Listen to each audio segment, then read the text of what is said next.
Here's a plant that was purchased to soften the bedroom, and I just love it. It was really big and fluffy and full and wonderful when we brought it in. As a matter of fact, it took 2 people to bring it in and put it in the corner, and it was selected because of the light flow and temperature and all that sort of thing.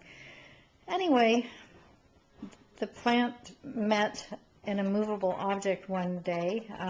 Frank tripped and fell into the middle of it. So the plant served as a cushion, but it gave up part of its leaves, which are gestating in a pot of water in the other room right now. Hopefully it will turn into many little plants.